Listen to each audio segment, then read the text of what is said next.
طالب چارواکي د هرات په ګمرک کې له ایران راوړل شوي کتابونه پلټي.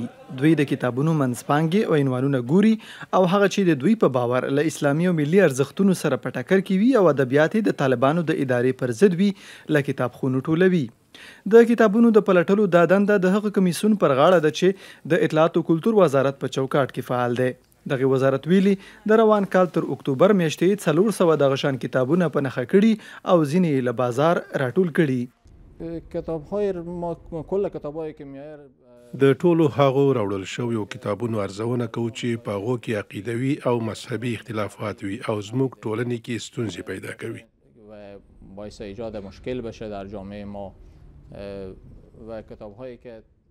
هغه کتابونه چې روح لرونکي انځورونه ولري او هغه کتابونه چې سیاسي مسایل پکې وي.